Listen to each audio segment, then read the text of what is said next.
Good morning mga kalapatids. So ngayon araw ng Miyerkules, abangan na naman no. Time check 9:30 na. Kaya mag-aabang na tayo pero yung 1-3 speed nasa ano pa no? Nasa alas 10 pa yata. Pero mag-aabang na tayo dahil ano baka biglang dumating yung kalapati natin no. Mas maganda na yung ano, nakabang na agad tayo dito sa loob natin. Tapos ano, na-release pala yung mga kalapati natin ng 8:15 no, kanina sa Santo Tomas. Kaya yun, ang distance no, nasa 133 kilometers na yata no. Medyo malayo-layo na rin yung ano, yung distance ng mga pinag-release ng kalapati natin. Pero yun, sana makauwi na maaga yung mga kalapati natin. Tinayaan natin ng pooling yung ano natin, yung blue bar natin no. Tara, samahan nyo ako magabang mga kaibon, mga kalapatids.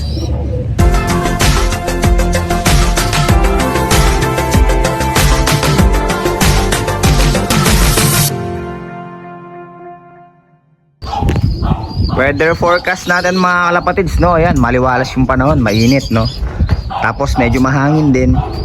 So hindi natin alam kung magte-tailwind yung ano, yung mga kalapati natin, kung papunta ng south yung mga kalapati ay yung hangin yun, kontrapelo sila. Pero kung papunta ng north, magte-tailwind yung mga yan. May nagpapalock-fly pa dun, ayun no. Lagi nagpapalock-fly to pag ganitong ano, umaga. Siguro hindi ko makakarera to, kaya nagpapalock-fly siya no. Ayan, di siguro nangangarera yun, baka nag-aalaga lang talaga ng kalapate. So yun mga kalapatids no, time check 9:45. Nasa 225 na yung nag-clock sa'yo na no. Puro Bulacan, Pulilan, Malolos, yun, pati Macabebe, Apalit may nag-clock na rin. So medyo malayo pa yung mga kalapati natin no. Wala pa nagkaklak ng San Fernando. Pag may nagklak ng San Fernando, sigurado malapit-lapit na yung mga kalapati natin yan. So sana ano, yun, makawigid yung kalapati natin. Sana nakasama na dun sa batch na yun no, yung mga kalapati natin. Kung mapapaibang batch yung kalapati natin, malamang matatagalan umuwi yung mga yun. Pero sana yun, kasama na sila sa batch ng ano, mga nakauwi na, para dire-diretso yung kalapati natin dito. Time check alas 10. Wala pa rin nagkaklak dito sa cluster natin no. Porac, Angeles, Mabalacat, wala pa rin nagkaklak. Wala pa rin dumadaan ng mga ibon, mga kalapatids. Tayo, abang-abang pa tayo. A few moments later. Eto na yung kalapati natin mga kalapatids. Time check 10:06. Saktong 1-2 speed siya no. Papasukin natin kagad. Wait lang mga kalapatids, papasukin ko lang. Eto yung una nating kalapate mga kalapatids no. Talagang first bird natin to. Nakalak natin siya ng 10:09 no. Medyo na late tayo mag-clock, pero 10:07 dumating na siya. Sayang yung 2 minutes no. Ang speed niya na lang 11:77. So sa'yo na hindi pa nag-update, di natin alam kung pang ilang siya dito sa cluster natin. Hindi pa pumapasok yung mga nagkakalak ng mga Angeles no.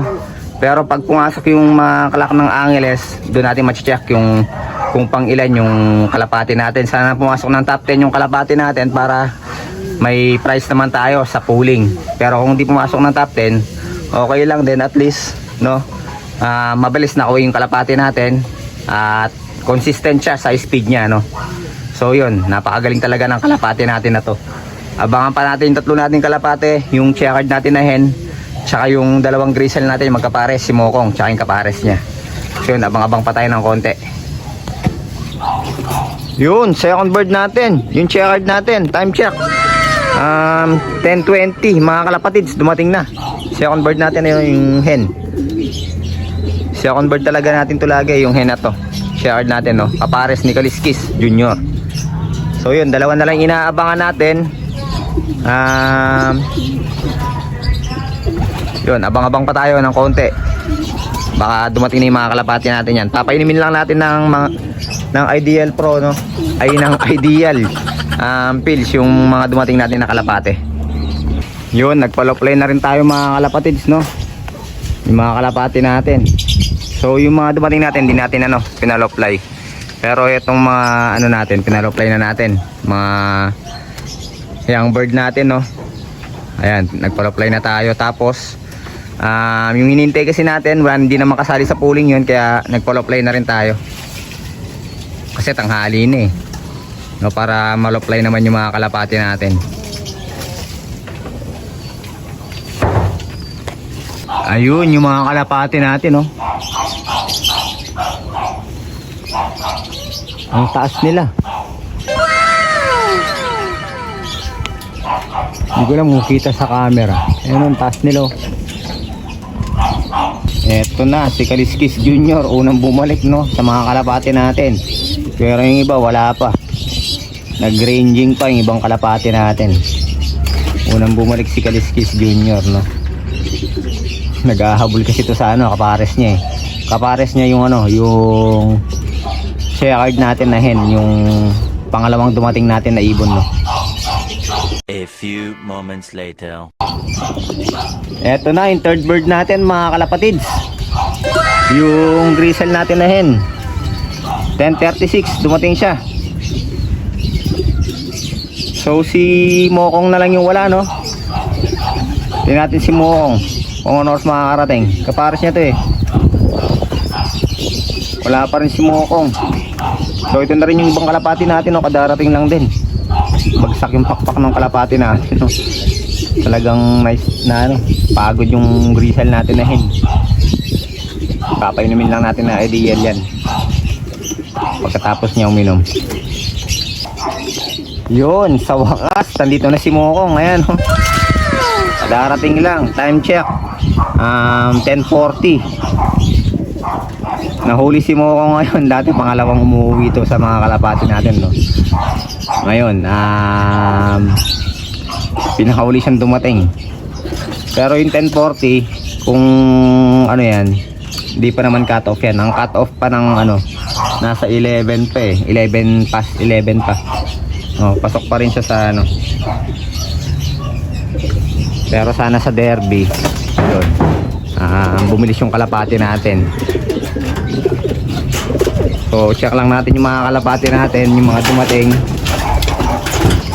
Ayun, yung grizzle natin na hen, yung pangatlo natin, yung kapares niya si Mokong. First bird natin, yung blue bar natin na Vandenbroek, cross sa Japan. Tapos yung hen natin, ayun, pangalawang ibon naman natin to, yung kapares ni Kaliskis Junior. So yun, papainumin lang natin ng ng ideal tong dalawa na to, yung kadarating lang, no. Hinintay ko na si Mokong bago pa painumin ng ideal tong isa, para sabay ko na silang painumin.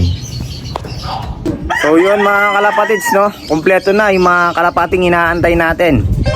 Nandito na lahat ng kalapati natin as of 10:40, no, 10:44 na.